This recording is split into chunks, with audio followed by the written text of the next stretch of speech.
Belle Collective. Let's talk, okay? I feel like this season was really cute. I enjoyed it. I can't even much lie. I enjoyed the ladies. I'm gonna miss the ladies a little bit. I hope that it does not take a long time for us to get them back like it did this season. Okay, so I'm gonna need Carlos to push out Bell Collective like he pushing out Love and Mary Huntsville. All right, so the DNA results are in, and as quite a few of us expected, Glenn is not the father.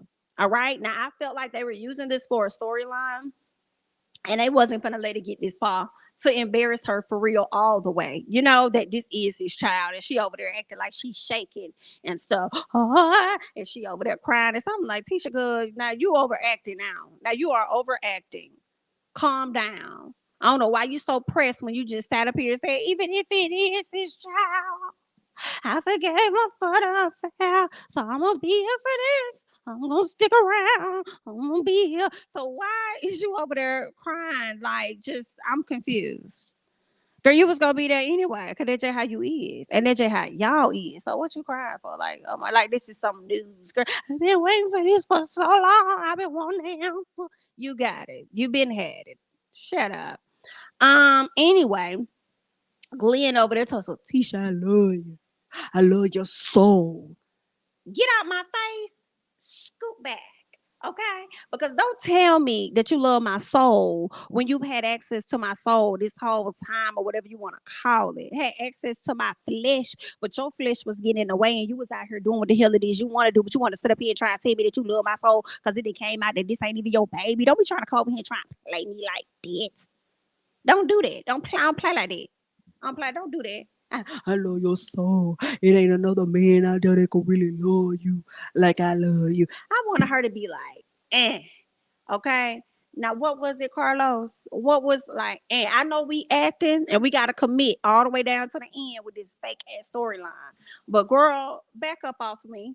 Okay, so Carlos decides to go on this rant to get Glenn together and let him know that pretty much he needs to love on his wife. He needs to get to know his wife. I do think Carlos gave some facts. He says a lot of men that take care of home and are successful, he says they use that as an excuse to do bad things. And I felt like this was his way of trying to talk to Martell without getting the chance to talk to Martell. Okay.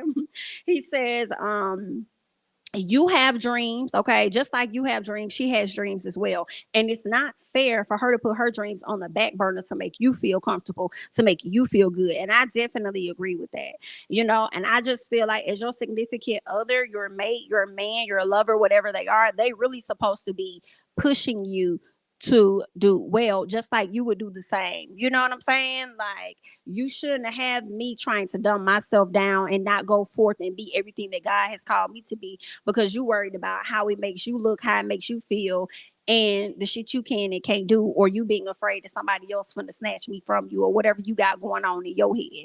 You know what I'm saying? Like, you gotta also understand and recognize that this person too has a purpose and had a purpose before they even got with you. So why the fuck would I get in this relationship with you for you to try and dumb me down? Like, nah. And in all honesty, if you ask me, child or no child, 17 years, no 17 years, if he ain't operating in that manner, then you should have really been got the fuck up off the table. And Glenn has already showed you who the hell he is. Okay. Now you can stay in this marriage all you want to save face, but I do not see him changing in the next so many years down the line. But we gonna see. I'm gonna give y'all 5 more years on this show. Glenn, you better get your shit together. If not, Tisha, you a fool to be sitting up there wasting your time. Because once again, this is a great example of I could do bad all by my motherfucking self. Period. So what else is going on? That makes no sense to me. But girl, y'all gonna do what y'all want to do. Good luck. Let's see.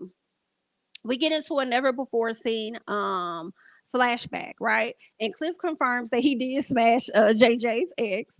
And then Glenn tells Akeisha's husband in this flashback how he tells him about the plate situation, how Tisha came to me talking about the plate situation or whatever like that.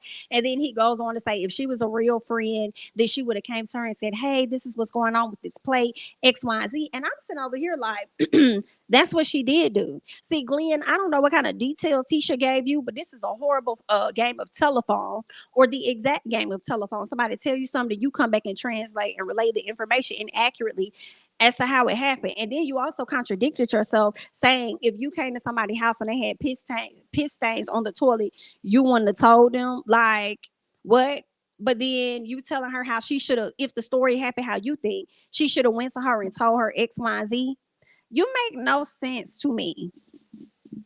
You make no sense to me at all. You were just contradicting yourself and you sounded foolish, but you was trying to have Tisha back. So I mean, I guess, okay. But I wonder, I didn't understand why they showed us that and did not ask questions about that.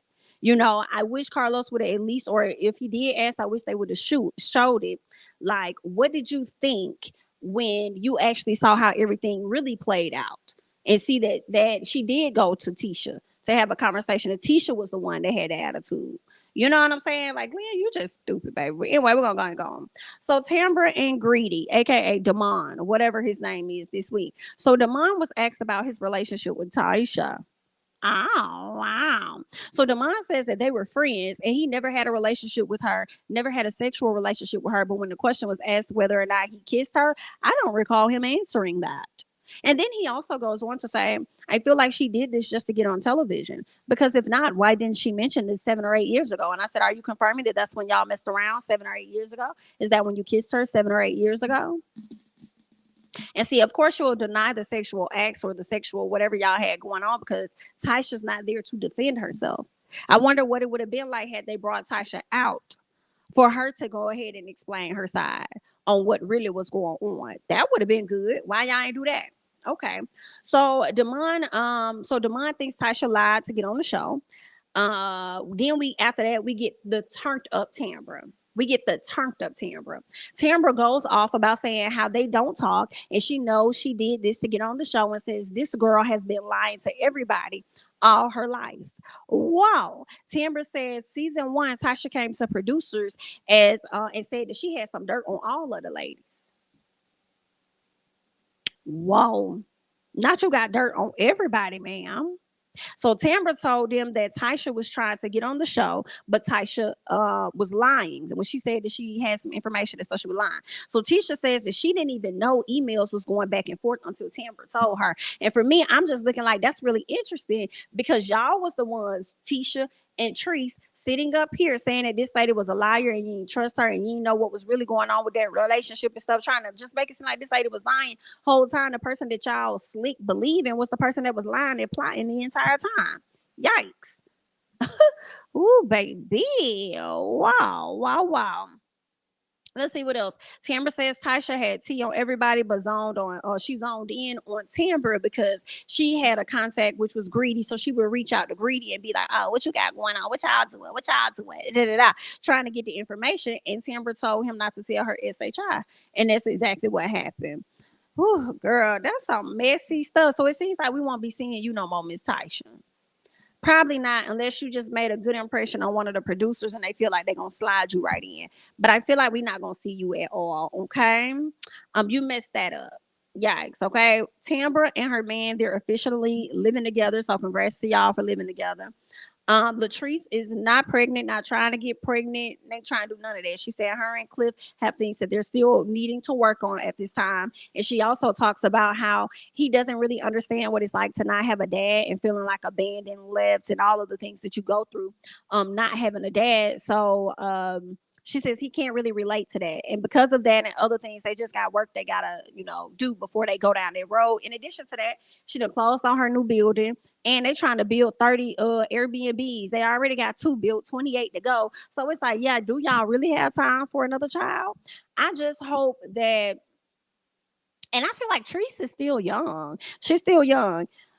I just hope when she's ready to have a child that it's not with complication that she can have one. You know what I'm saying? I'm just hoping when she's ready to have a child, everything is working properly, normally, all of that for her to move forward and be able to have children. Sometimes, I don't know, I think it is hard for some women to have children once you get to a higher, older age. But sometimes, I'm not going to lie, I do be feeling like,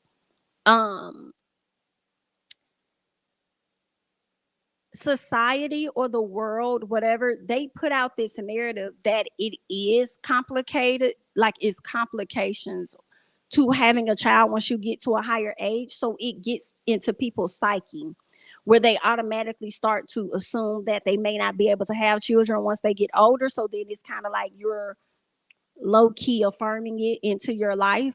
So I don't know, because there are also a lot of women that get pregnant at the age of 40, 42, whatever, without issues. Shit, it's been women that been 50 and fucking around and got pregnant. You know what I'm saying? Without issues. So it's like I think it does exist, but then sometimes I do kind of, and I feel like I've said this before. Sometimes I do feel like it's overhyped, and then I'll get a lot of people in the comments. Well, they're like, nah, it's really issues out here. And you could be right, but I also feel like, and not that you could be, you are right, I'm sure. But I think a lot of times y'all may speak from your own personal experience, but that may not be the experience of five other ladies that's the same age as you, you know. But I mean, I don't know.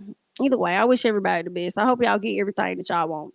Twins, triplets, girl, one child, whatever you want. I hope you get it. All right. What else is going on? Sophia and JJ, the children, joins the conversation. Sky isn't there. I believe she a coach or some captain, whatever it is. She got some things going on. She couldn't be there. So they have the conversation. We learned that they haven't talked since that conversation. All right.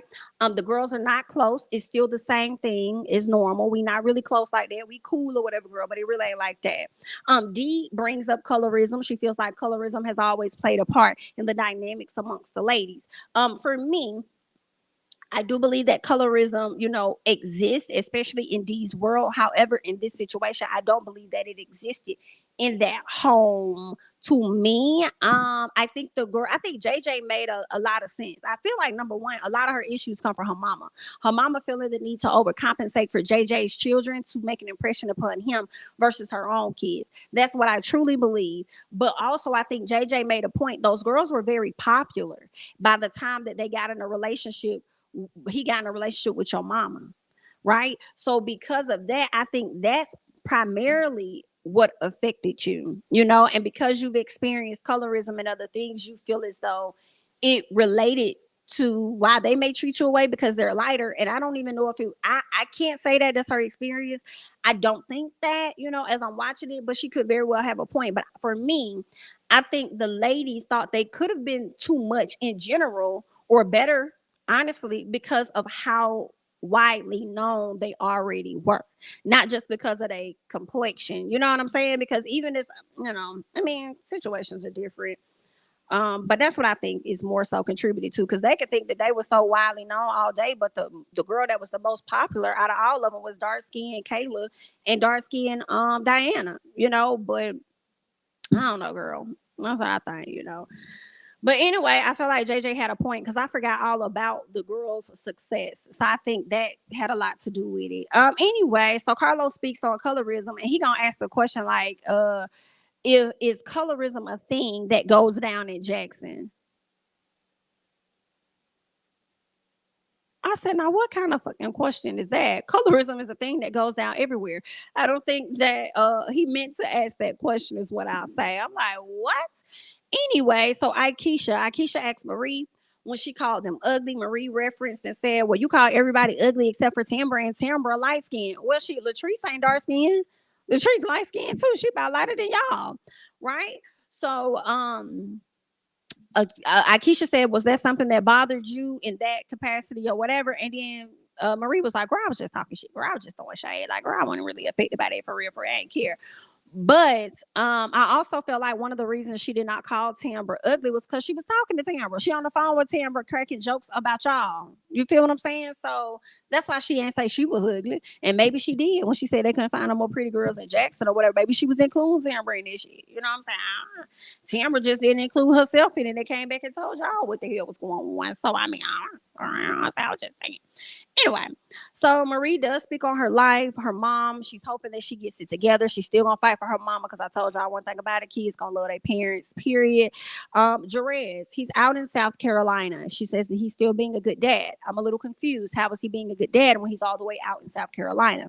Then I started thinking this: a lot of moms do this for their daughters. When they get pregnant, they don't want them to miss out on having a college experience or living life. So they will allow them to probably go to school that's a few hours away or something. I don't know if they're going to let them go all the way to a whole other state, girl. I don't know about that life, but maybe a few hours away. So that Marie isn't doing anything too different than what a lot of moms already do for young mothers, their daughters that are young mothers. However, my thing is, it's not like she got one child. See, if the woman had about 3 kids, I'm sure the mama would have reached that. Wait a minute, girl. Now, if it was one, I can help you on that. You know what I'm saying? Come home on the weekends, do what you got to do today. You ain't got classes on Thursdays or Fridays or whatever like that, girl. Like, I got you, okay? But, ma'am, okay, this boy got like 3 or 4 children. That hits different. So I am wondering, how does that work? In what ways is he being a great dad? When one of the babies' mama done passed away. So does that also fall on you? And how can you make sure that he doesn't have any more children out there in South Carolina for him to bring home to fall and dump on you? You know what I'm saying? And I don't fault Marie for wanting her son to get his education and be the best that he can be, because he's going to need that in order to be a dad that can truly provide for these children. So I don't really fault her on that. But I'm like, all the way to South Carolina? Whew, baby, he couldn't get no scholarship somewhere else. So like, what kind of South Carolina school is this? They finna help him get to NBA or something? Like, well, what kind of scholarship? What is this? So what kind? You know, I mean, I'm sure any parent that's able to not have to pay for college, like, yeah, go and get that scholarship for real. But was it a full scholarship or halfway scholarship, or it was just like, wait, you had to pay for the room and board? Like, how? Wait, what kind of scholarship was that, Marie? I mean, you couldn't go over there into like Alabama somewhere. Okay, you can. I mean, he had to go all the way to South Carolina. They're about what, 3 states over, 3 states over. Wow. Do what you want to do, girl. That's your baby. And clearly, you're going to do what you want to do anyway, because that's just how you is. So carry on. All right. What else ended up taking place? Not too much. Tisha talking about she got these self-help books. Tisha, what you finna help us on, girl? Then she goes on to talk about she got a custom collection. I said, okay, so are you making what? A custom collection of hair, custom collection of shoes, clothes? What's a custom collection?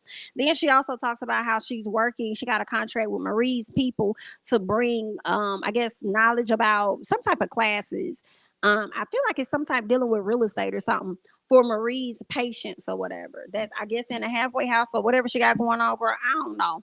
But that's what the ladies was saying, and I just feel like Tisha was just giving us some humbug. Okay, Tisha has no direction, honestly, on what it is she wants to do, which is why she's out here doing anything.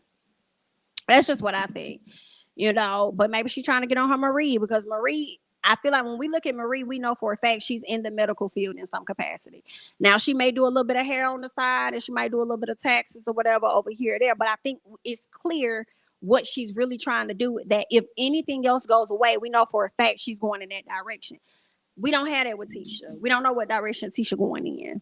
You feel what I'm saying? So, yeah. Oh, yeah. She did mention she's a property manager. Did she say she's a property manager for apartments or something like that? So maybe that's the clear direction she's gonna go in. At one point, it was the brunches, but she might be getting away from the brunches now and getting into some more legitimate things. So either way, Miss Tisha, good luck.